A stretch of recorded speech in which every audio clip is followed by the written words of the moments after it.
Уважаемые друзья искусства, сейчас хотел бы поведать вам об одном очень замечательном художнике, который, к сожалению, ушел из жизни, но понимаете, что должна быть какая-то добрая память. И вот я своими силами стараюсь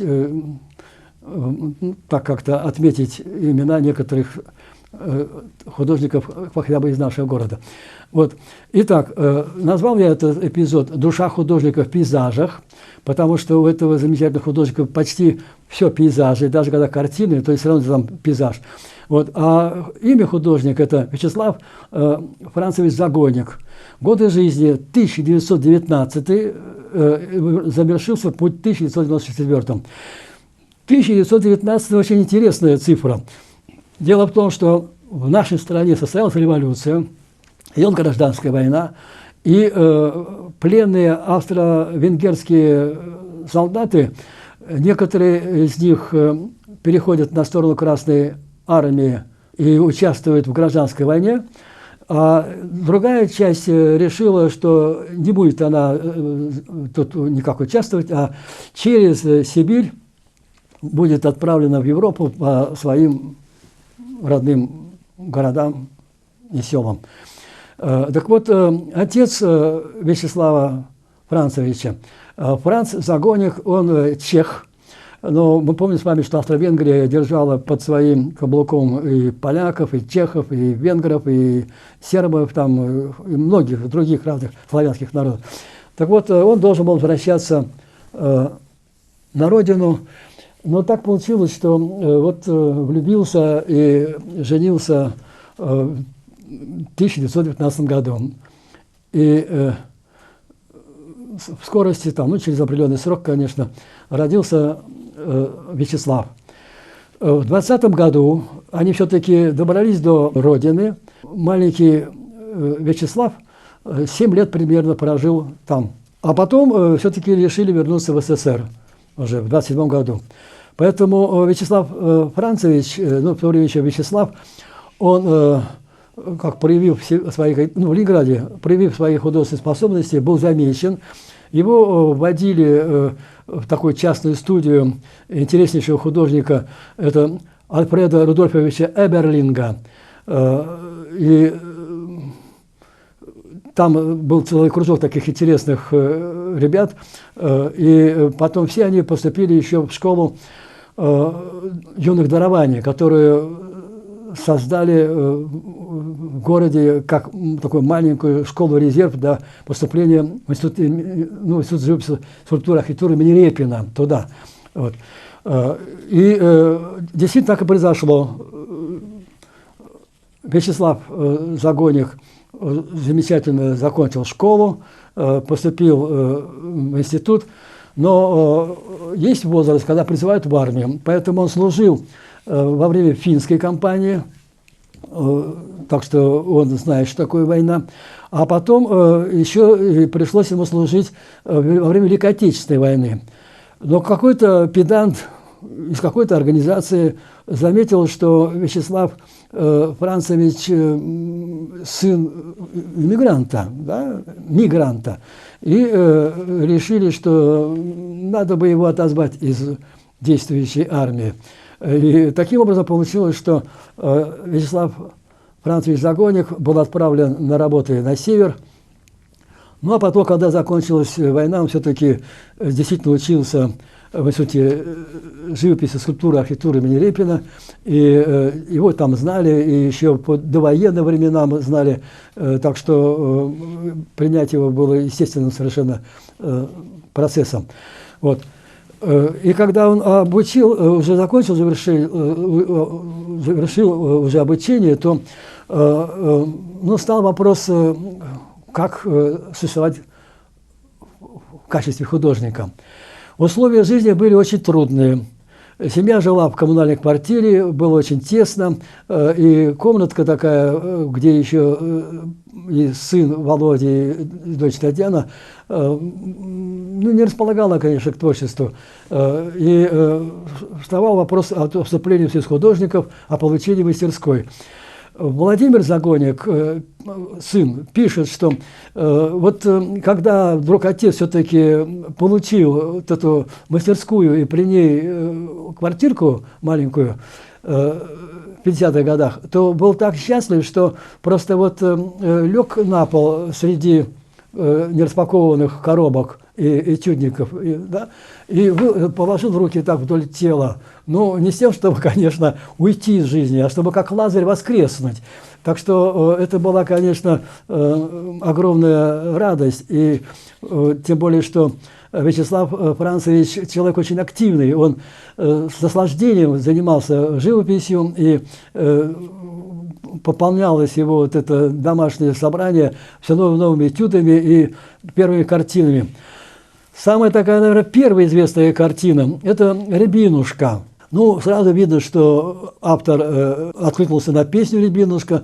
Была такая песня, ну, так, девичье страдание. «Ой, Рябина, Рябинушка, сердце подскажи». Там, и оба парня хорошие, но сердце подскажи, там, кто из них лучше. Это такая песенка, она уже забыта, но ситуация довольно жизненная, когда девушкам приходится, ну или парням приходится решать очень важный такой жизненный вопрос.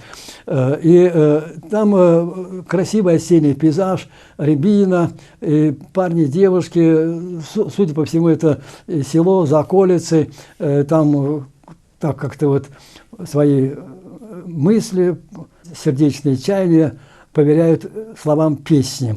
Очень красивая картина. Она одно время так часто тиражировалась всюду, что как-то не забыть ее. Целое поколение наших сограждан, особенно те, кто жил полноценно после войны, эту картину помнят. Но я показываю сейчас еще и Вячеслава Францевича в таком рабочем состоянии, он в халате, тут у него такая красивая шевелюра. И попутно, чтобы мы с вами понимали, что Вячеслав будет долго дружить с Альфредом Рудольфовичем до окончания жизни этого Эберлинга. То есть всегда, не то, что это временный учитель, и потом расстались. И поэтому я показываю мастерскую Эберлинга тоже. А Владимир Загоник, который взял шефство над мастерской и вообще над архивами, он просто может целыми новеллами угостить любого слушателя о том, как проходили занятия в этой мастерской, кто туда приходил, кто позировал и так далее. Ну и, конечно, следующая была большая картина, уже тоже так прозвеневшая хорошо, это картина «Утро». Опять-таки здесь парни и девушки, которые отправляются на сельхозработы, они там между собой балагурят, подшучивают, но свежесть утра показана и состоянием природы, и то, как эти гуси так налетают в воду, с тем, чтобы их кто-то спугнул, и они сейчас поплывут куда-то, прочь от людей. Очень, конечно, неожиданная композиция, она динамична, она как бы не имеет ни начала, ни конца, то есть взят фрагмент движения людей и птиц. Это интересно по решению, потому что очень часто в то время писали картины, рассчитанные на фронтальное просто позирование действующих героев, а тут идет движение как-то очень хорошо. И это будет присуще всем картинам. Другие картины, в которых опять-таки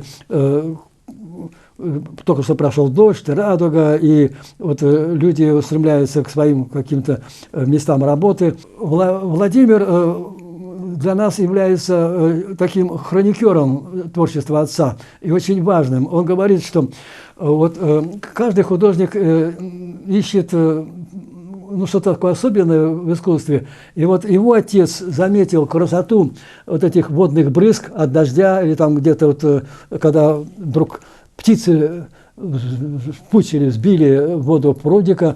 То есть эта игра капель на фоне неба и еще освещение солнцем, то есть такие как бы россыпи алмазов водных. Да?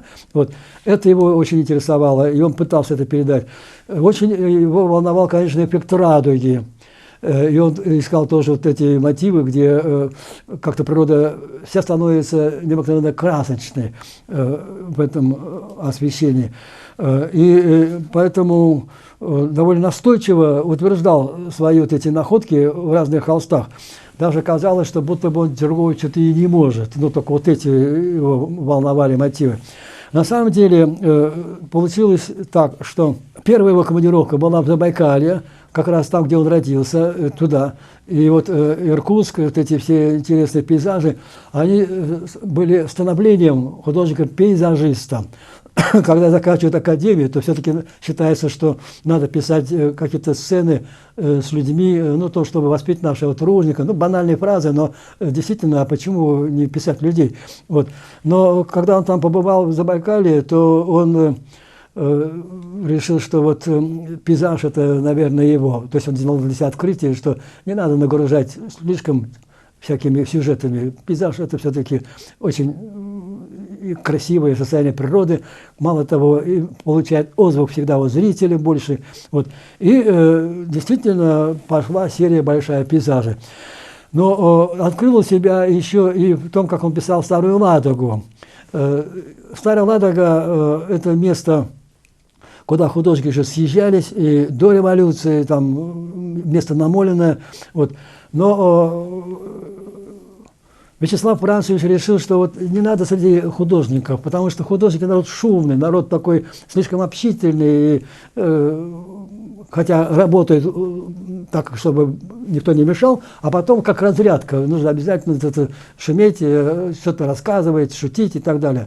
Иногда даже что-то праздновать, какие-то дни рождения. Поэтому он взял сына, и они поехали рядом с этой Ладогой, Старой Ладогой, там сняли себе избушку и вот писали отдельно. И Владимир, уже нынешний такой профессор академии наш, да, он говорит, что вот это было счастье, потому что он мог наблюдать, как работает отец. Я сейчас вам перескажу это, потому что, когда кто-то будет смотреть живопись, чтобы уже тоже это как-то имел в виду. Итак, он брал несколько красок, несколько всего лишь, и густо клал на холст, ну, те, которые там есть в природе. Потом работал жесткой кистью, а потом скреб это все мастихином.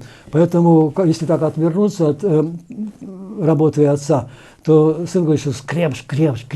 Это вот отец так энергично, неистово работал над холстом. То есть не так вот благостно фюфюкал там, так вот, а энергично работал. Торопился, потому что для себя избрал и какое-то особое время Вячеслав Францевич. Это конец зимы, начало весны, когда еще холодно, но когда природа просыпается. И он болел идеей показать, как это черемуха просыпается. В ожидании этой черемухи, когда она расцветет, он выезжал пораньше, поэтому писал сначала окончание зимы, а потом переход уже на весну. И вот тут подборка тех красивых картин, которые он написал, и пейзажи. Вот здесь и показывает, что действительно зима с переходом на весну. Замечательные полотна, вот, в которых чувствуется, конечно, и влюбленность в красоту природы, и вот это, собственно, его дар работать с жаром, а не кисло, не абы как тогда. Вот. И еще, конечно, ну, здоровье и желание все-таки не сбежать с пленэрных этих занятий. Природа завораживает, и хочется ее все-таки распознать, раскрыть и запечатлеть.